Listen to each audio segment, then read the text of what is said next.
इसको छोड़ो मत, इसको दबाते रहो। हाँ, इसको ना ऐसे पकड़ो, शुरू में ज्यादा दर्द है तो तेल से मालिश करो, ऐसे करो, मालिश ऊपर नीचे कुछ नहीं, ऐसे दबाते हुए ये ऐसे करके, ये ऐसे दबाओ जैसे ये वाली है। ये किसी चीज का रोग का तुम्हें समझ में आ रहा है या ये आर्थराइटिस का शुरू हुआ है, तो उसको दबाते रहो ऐसे, ये ऐसे जब मैं कर रही हूँ ना, ये दोनों हाथों से ऐसे करके छोड़ो मत। पूरे दिन में लगभग 10 बार भी दबाना पड़े तो दबाओ। दबाते दबाते एक वक्त आएगा कि ठीक हो जाएगा, और नहीं दबाओगे तो वो बढ़ता चला जाएगा। दबाने से बताओ क्या होता है, देखो सरल तरीके से बताती हूँ। आज बोलने के बहुत बोले ना, मेरा क्यों हो रहा है, देखो दबा के क्या होता है, हमारे शरीर में, पूरे शरीर में नस नाड़ियों का जाल बिछा है। हमारी नस नाड़ियाँ होती है 72,72,10,201। अब हिसाब ही लगाते रहो कितनी होगी। ये छोटी छोटी उंगलियों के यहाँ पर ये छोटी छोटी नसें हैं, इसको वैसे बोलते हैं संघ चक्र है, पद्म है, किसका क्या है, कौन कितना भाग्यवान होगा, कैसा होगा, वो तो सब बात की चीजें हैं, जो किसकी चीजें हैं।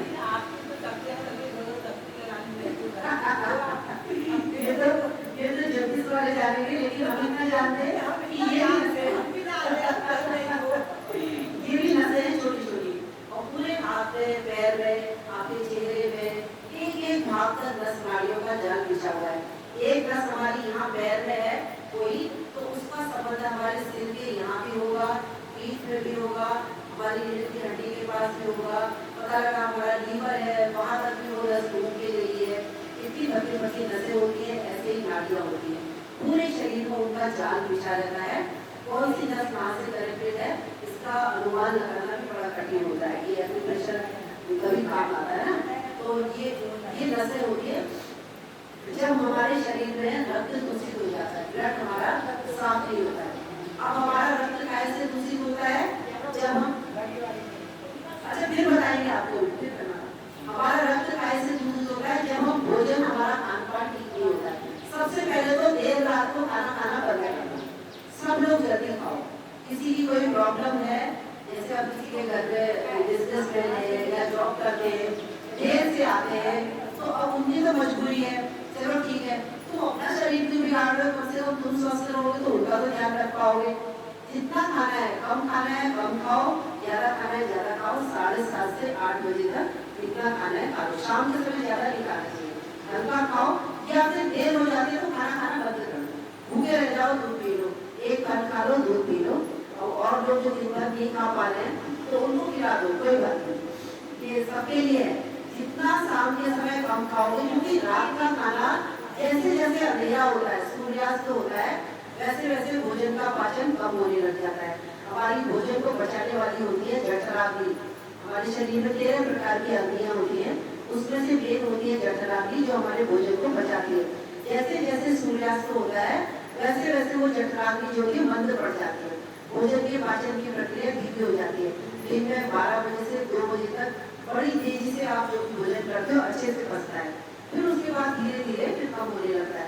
रात के समय आप क्या करते हो, खाना खाते हो खूब सारा भर के, 4-6 रोटी सब्जी कुछ और फल मिठाई जो खाना भर पेट खाया, और उसके बाद सो गए, तो वो बचता नहीं है। जब छोटी उम्र होती है तो बच जाता है, उन दिनों पाचन की क्रिया तेज रहती है।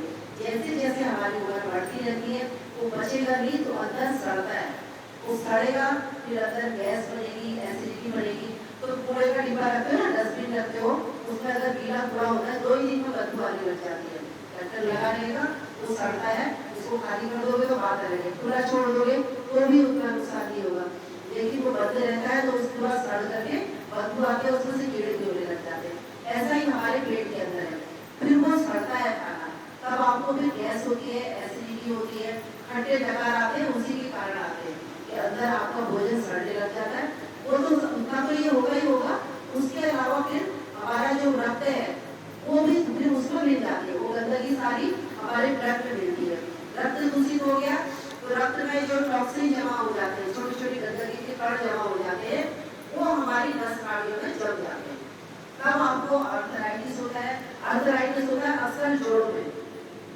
होता क्या है, देखो यहाँ पर से ये मैंने चद्दर को थोड़ा सा उठा दिया, ठीक है, ये थोड़ा टेढ़ा मेढ़ा कर दिया, सीधी थी, अगर वहां से पानी आता तो सीधे जाता, अब थोड़ा सा गंदगी वाला पानी लगा लो, साफ पानी तो कहीं से भी चला जाएगा, कहीं रुक भी जाएगा तो कोई कोई बात नहीं, थोड़ी देर में चला जाएगा। थोड़ी सी गंदगी है उसको धूल भी करें, अपना रक्त लगा लो कि गंदा हो गया, उसमें थोड़ी सी भी गंदगी है उसको पानी से लगा लो, तो वो सीधे सीधे नहीं जाएगा, जहाँ पर गांठें होंगी वहाँ पर से थोड़ा जाएगा, थोड़ा रुकेगा, लेकिन गंदगी उन गांठों के पास जमा हो जाएगी। उसको ब्लड के टॉक्सिन्स कहते हैं। वही तुम्हारी कोई गांठों के पास जमा होगा, कोई हड्डियों के टुकड़े में जमा होगा, कोई लीवर के पास जमा हो जाएगा गंदगी, कोई पेनक्रियास के पास हो जाएगी, या किडनी के पास, या हार्ट के पास। हार्ट के पास होगी तो हार्ट में ब्लॉकेज आ जाते हैं, तो कुछ नस नाड़ियाँ जाम हो जाएगी, अलग अलग पार्ट जाम हो जाएंगे, नस नाड़ियाँ जाम हो जाएगी, तब फिर आपको कई तरह के रोग होते हैं। ये रोग होने का कारण है, और सारे रोग होते हैं भोजन की अनियमितता से। भोजन अच्छे से करोगे तो कोई रोग नहीं होगा। शाम के समय ज्यादा भूख लगती है तो फल सब्जियां खा लो, और बहुत होता है दूध पी लो। दूध शाम के समय बच जाता है, ये नहीं कि बहुत सारा पी लो, दूध में हल्दी डाल के पियो। किसी को गैस की समस्या है तो ठंडा दूध पियो, और किसी को और ज्यादा समस्या है, दूध का पाचन नहीं होता है, या किसी के पेट में घाव हो गए, अल्सर है, कुछ है, तो आधा दूध आधा पानी मिला के आपको एक बड़े कप दूध पीना है, उसी को एक कप का 2 कप बना लो और रुक करके पी लो, आधा दूध आधा पानी, वो बच जाएगा और वो अच्छे से डाइजेस्ट हो जाएगा। ऐसे पी सकते हो। और वो शाम के समय हल्दी डाल के दूध पी लो। दूध जो है लैक्टिक प्रॉब्लम होता है रात के समय, उसमें लैक्टिक एसिड होता है, वो रात के समय बच जाता है। उसको बचाने के लिए हमारे शरीर में उस तरह की सुविधा है कि वो बच जाता है, दूध बच जाएगा। लेकिन देर रात पियोगे, 10 से 11 बजे पियोगे, फिर सोओगे तो नहीं बचेगा, अगले दिन सुबह खट्टी लकारें आएगी और भारीपन लगेगा। तो सबसे पहले भोजन है, उसको ठीक करो। और मैंने बताया कि नस नाड़ियों में ब्लॉकेज हो जाते हैं, फिर वही नस नाड़ियों का जाल पूरे शरीर पर फैला रहता है, तो आप दबाओगे, जहाँ ब्लॉकेज हो गए, जहाँ कोई भी चीज जम गई वहाँ दर्द होगा। जैसे उन्होंने कहा कि इसमें दर्द है, यहाँ पर जितनी गंदगी होनी होगी वो जम गई। उसको ठीक करने के लिए हम क्या करते हैं, बार बार दबाते हैं छोड़ते हैं, दबाते हैं छोड़ते हैं। मैं आपको बताते हैं एक्यूप्रेशर कैसे काम करता है। बार बार दबाते हैं छोड़ते हैं, दबाते हैं छोड़ते हैं। आपने यहाँ पर दबाया, ठीक है, इधर से भी आपको घूम रहा है, इधर से भी जा रहा है, कहीं से आ रहा है, कहीं से जा रहा है। पूरे दिन हमारा हार्ट जो है काम करता रहता है, अशुद्ध रक्त को अपनी तरफ देता है और फिर शुद्ध रक्त को पूरे शरीर में फैलाता है। ये हमारे हार्ट का काम है। हमने यहाँ पर दबा दिया, थोड़ी देर ऐसे दबाया, फिर छोड़ा, दबा दिया तो इधर का रक्त इधर रुक गया, इधर का इधर रुक गया, थोड़ी देर रोक दिया, फिर छोड़ेंगे तो तेजी से रक्त जाता है, क्योंकि थोड़ा जमा हो गया यहाँ, थोड़ा यहाँ जमा हो गया, तेजी से जाएगा, तो वहाँ पर जितनी गंदगी जमा है उसको थोड़ा बाहर ले जाएगा। ऐसे बार बार करोगे, जैसे नाली में पानी जमा होगा ना, बाल्टी से तेजी से लाते हो तो थोड़ी सी गंदगी को ले जाएगा, दोबारा और देखोगे कुछ बचा है, थोड़ा तेजी से डालोगे तो दोबारा थोड़ी ले जाएगा। ऐसे करते करते एक वक्त आएगा कि वो जगह पूरी साफ हो जाएगी। बार बार करते रहोगे तो साफ हो जाएगी। तो ऐसा ही इसका है, ये एक्यूप्रेशर से ऐसे ही फायदा होता है। बार बार दबाओगे छोड़ोगे, दबाओगे छोड़ोगे, धीरे धीरे उस जगह के जितने टॉक्सिन्स है, जितनी गंदगी है, वो धीरे धीरे तुम्हारे शरीर से बाहर चली जाएगी। और कोई भी पॉइंट दबाते हो तो उसके बाद ये किडनी का पॉइंट मैंने बताया बीचों बीच में, इसको भी 2-4 मिनट दबाया करो, 4-5 मिनट इसको भी दबाओ, क्योंकि हमारी यूरिन के रास्ते फिर वो गंदगी बाहर जाती है। तो ऐसे इसको भी दबाओ तो किडनी मजबूत रहेगी, उसके बाद ये सब समस्याएं आपकी खत्म होगी। और जैसे आपकी आंखों में गंदगी जमा हो गई, सारे रोग होते हैं आंखों में गंदगी जमा होने से। आंखों में गंदगी जमा हो गई, जैसे आपका बर्तन गंदा होता है या कोई चीज गंदा होता है, उसको किसी चीज से रगड़ते हो आप, तो उसको क्या, जब आंखों की गंदगी को साफ करना है उसके लिए तुम्हें क्या करना है, रेसे वाला खाना, रेसेदार खाना, जिसको फाइबर बोलते हैं, उसको खाओ। फाइबर की ये खासियत है कि वो कभी भी पेट में रुकता नहीं है, पेट में टिकता नहीं है, हमारी आंखों में टिकेगा नहीं, वो अपने साथ वो बाहर निकलना ही निकलना है। उसको आपके टॉयलेट के रास्ते उसको बाहर निकलना ही निकलना है, तो अपने साथ गंदगी को खींच के ले जाता है। जैसे स्क्रबर से रगड़ते हैं वैसे गंदगी को बाहर ले जाता है। फाइबर फल सब्जियों में ज्यादा होता है, रेशेदार सब्जियां, हरी सब्जियां, लौकी, तुरई, टिंडा जो भी खा रहे हो, ऐसी सब्जियों में फाइबर ज्यादा होता है। और दूसरा फल जो भी खा रहे हो, केला बहुत अच्छा है, लेकिन केले में फाइबर भी होता है, इसलिए उसको थोड़ा पानी माना जाता है। उसमें बहुत सारे पौष्टिक तत्व होते हैं, लेकिन उसमें फाइबर नहीं होता है। आलू है, आलू बहुत अच्छा है, उसमें बहुत सारे पौष्टिक तत्व होते हैं, लेकिन उसमें भी फाइबर नहीं होता है, तो इसलिए वो थोड़ा सा बादी माना जाता है लोगों को, जिसको ऐसी कोई समस्या है। बाकी सारी चीजों पर बहुत सारा फाइबर है। आलू एक पूरा भोजन माना जाता है, जो एक व्यक्ति को जितने भोजन की आवश्यकता होती है उसकी पूर्ति पूरी आलू से हो जाती है। ऐसे केला भी, लेकिन उनमें फाइबर कम होता है। नाशपाती में बहुत सारा फाइबर होता है, अमरूद है, नाशपाती में। नाशपाती तो एक तरह से तुम्हारे पेट का झाड़ू लगा देता है। मैंने अपना एक वो यूट्यूब का चैनल बनाया था, उसमें नाशपाती के बारे में दिया भी है। तो एक दिन मेरी बहन मजाक बना दी, तो मैं डाल रही थी कि देखो अपने पेट का झाड़ू लगाने के लिए मैं झाड़ू का दिखने लाई हूँ। तो लेकिन बहुत अच्छा है। और जो एक नाशपाती हमारे पहाड़ में है ना, गड़बे जिसको कहते हैं, हाँ, उसको बहुत जमीन में डाले रहते हैं कि बेकार है। मैं अपने गाँव में गई, वो कह रहे थे इसको कौन खाता है, ये तो वही सड़ता है, खाते ही नहीं उसको वो लोग, खाते ही नहीं, इसको पेटों में सड़ता है। लेकिन वो उसमें बहुत सारे दानेदार होता है ना, बहुत सारा फाइबर होता है, वो पेट के लिए बहुत अच्छा है। तो ऐसी चीजें खाओ। किसी को ऐसी समस्या है तो अच्छा, किसी को कोई रोग है, अपना रोग ठीक करना है तो कुछ दिन केवल फल सब्जियां खाओ, उसको अल्कलाइन भोजन बोलते हैं। हमारा रक्त होना चाहिए 80% अल्कलाइन होना चाहिए, 20% एसिड होना चाहिए हमारे रक्त में, और ऐसा ही हमारा भोजन होना चाहिए। 80% भोजन हमें करना होगा अल्कलाइन जिसको कहते हैं, और 20% होता है एसिडिक। तो हम क्या करते हैं, 20% खाते हैं अल्कलाइन भोजन, फल सब्जियां साग, 20% खाते हैं, और 80% खाते हैं उल्टा सीधा। गेहूं की रोटी खाते हैं, गेहूं की रोटी में अगर चोकर थोड़ी मोटी पिसी हुई है तो ठीक है, उसमें चोकर भी है तब भी ठीक है, लेकिन उसमें उतना ज्यादा फाइबर नहीं होता जितने मंडुए की रोटी में होता है। मंडुआ है, मक्का है, और इसके अलावा ज्वार है, जौ है, बाजरा है, ये और ज्यादा अच्छे हैं पेट को ठीक करने के लिए। तो ये अल्कलाइन भोजन में आते हैं। इडली रोटी मोटा अनाज जो है ये अल्कलाइन भोजन में आता है, जो आपने खाना चाहिए 80%। और इसके अलावा फल सब्जियां जितनी हैं वो अल्कलाइन भोजन में आती है। सब्जियों को केवल उबाल के या हल्का सा चौंक लगा के, यदि खूब तेल मसाला लगा के चटपटा बना दिया तो तेल से तरबता रखोगे, अब तो सुबह शाम सब्जी खा रहे हैं और कुछ भी खा रहे हैं, हमारा रोग ठीक नहीं हो रहा। ऐसा नहीं है। अगर रोगों को ठीक करना है तो कभी कभी क्या करते हैं, पूरा 100% अल्कलाइन भोजन करते हैं।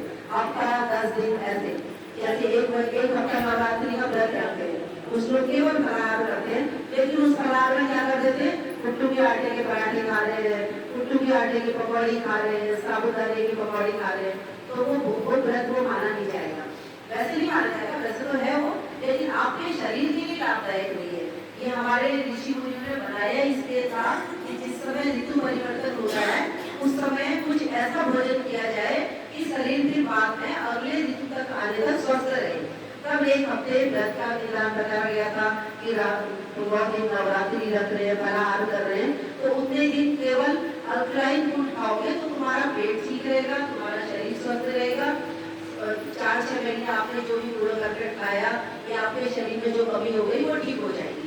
इसके लिए ये सब विधान बनाया। साल में 2 बार नवरात्रि, बीच बीच में कभी एकादशी, कभी कुछ और, ये व्रत हमारे इसलिए बनाए। और हम क्या करते हैं, उस दिन खूब उल्टा सीधा खाते हैं, रात को भी दबा के खाते हैं, जिससे कि फिर दिन भर नहीं खाया है तो एक ही बात पड़ती है, उतना फायदा होता नहीं है। तो व्रत करते हो तो उस दिन कोशिश करो कि हल्का सुपाच्य खाओ और थोड़ा कम खा लो, या केवल फल सब्जियां खा लो। अपने लोगों को ठीक करना है तो हफ्ता 10 दिन केवल फल सब्जी खा के देखो। नमक कम कर दो, जिसको मोटापा कम करना है, एक हफ्ता नमक और मीठा बिल्कुल बंद कर दो, नमक भी कम कर दो, या नामांतर को ले लो या बिल्कुल बंद कर दो। एक हफ्ते के अंदर देखो 3 से 4 किलो वेट कम हो जाएगा। लेकिन ऐसा करते ही हम, और केवल फलों का रस ले सकते, फलों का सूप ले सकते, सब्जियों का सूप ले सकते हैं। सब्जियों का रस पीने के बजाय उसका सूप पियो, सूप में उसका जो रेशा होता है उसको भी खाओ, पेट ठीक रहेगा तो सारे रोग ठीक रहेंगे। अब अपने लोगों के हिसाब से किसी को कुछ पूछना है तो पूछो, किसी को कोई समस्या है तो वो पूछो। पहले तो थोड़ा बहुत जो सार बताना था वो बता दिया। और सुबह योग करते हो ना, तो जितनी एक्सरसाइज करते हो, जो करते हो, या आप लोग बहुत अच्छा करते हो, लेकिन प्राणायाम थोड़ा ज्यादा करो। कोशिश करो कि 15-20 मिनट एक दिन में कपालभाति प्राणायाम होना चाहिए, और 10 से 15 मिनट अनुलोम विलोम। अनुलोम विलोम इसलिए थोड़ा कम किया कि अनुलोम विलोम को आप घर में भी कर सकते हो। और शाम के समय अगर आपने भोजन किया होता है कपालभाति यहाँ पर कम करते हो तो सुबह अपने घर में 15-20 मिनट सुबह उठते ही कपालभाति प्राणायाम करो, कम से कम 20 मिनट 25 मिनट, आधा घंटा कर पाते हो तो और अच्छा है। इस सारे रोगों से बचे रहोगे, अपने रोगों को भी ठीक करोगे, मोटापा भी उसी से कम होगा। इसलिए आप बिल्कुल कभी ऐसा होता है कुछ लोग बिल्कुल एक्सरसाइज नहीं कर पाते हैं, तो केवल बैठ के 1 घंटा 1.5 घंटा कपालभाति करोगे, उतने से तुम्हारा मोटापा कम होगा। आजमा के देख लो, लेकिन करना इतना ही है, 1.5 घंटा 2 घंटा एक्सरसाइज करो और कुछ ही नहीं करते हो फिर थोड़ा सा भोजन हल्का करो। मैंने जो बताया सुबह और हल्का भोजन करो, तेल घी वाला कम खाओ। 1 हफ्ते के अंदर 2 से 3 किलो वेट कम हो जाएगा बिना एक्सरसाइज के। एक्सरसाइज लाभदायक है, लेकिन 99% आपके रोगों को ठीक करने के लिए कपालभाति अनुलोम विलोम प्राणायाम जरूरी है। तो कपालभाति प्राणायाम सुबह थोड़ा ज्यादा कर लो, अपने आप खुद कर लो। क्लास में हो सकता है आप लोग पता नहीं कितना करते, मुझे नहीं मालूम कि आपने खाना देर से खाया होगा तो थोड़ा कम भी करोगे तो चल जाएगा, लेकिन घर में करो।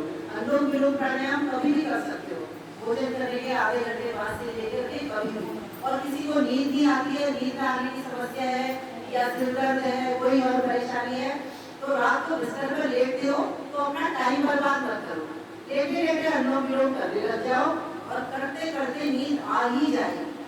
1 दिन नहीं आएगी, 2 दिन नहीं आएगी। और जिसको नींद की गोलियां लेनी पड़ती थी, मेरी समझने पिथौरागढ़ में रहती है।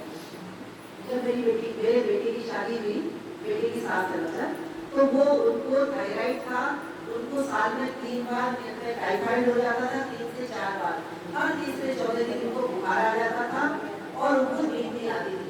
वो नींद की गोली लेती थी, उनको बोलना था कि तुम 2-2 नींद की गोलियां ले लेती हूँ और डर लगता है कि कहीं मैं मरी न रहूं, मुझे तब भी नींद नहीं आती, मैं इतनी बेचैन हो जाती।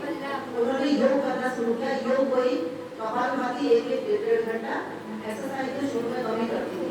उनका वेट भी बहुत ज्यादा था, वो मोटी थी, इतना बड़ा पेट हुआ रहता था, गले के आगे इतना मोटा मोटा हुआ रहता था, और सीढ़ी चढ़ती थी ना तो बिल्कुल सांस चढ़ती थी उनकी। तो मैं अपनी बेटी की सगाई के समय गई तो उनको सीढ़ी चढ़ना मुश्किल हो रहा था, उनके घर की सीढ़ियाँ बड़ी मुश्किल से पकड़ पकड़ के चढ़ती थी।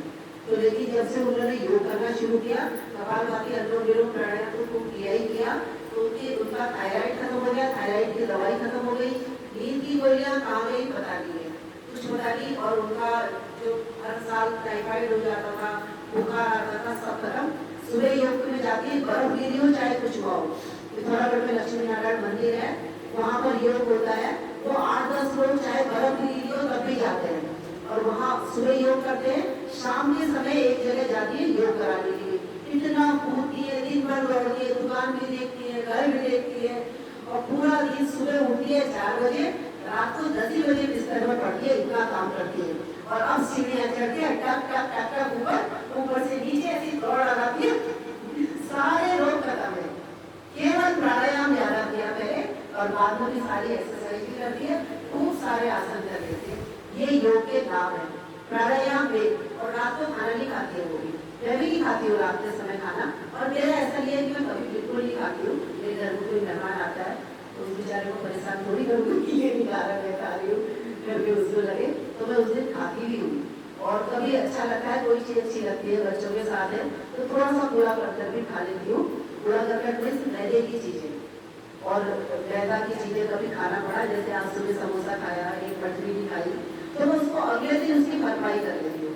शाम को मैं केवल फल खाती हूँ और दूध पी लेती हूँ, किसी दिन फल नहीं खाती हूँ। और ज़्यादा भूख लगी है थोड़ी देर से मखाने खाली कोयले भून के उसको खा लेती हूँ। मखाने में कैलोरी 2 कैलोरी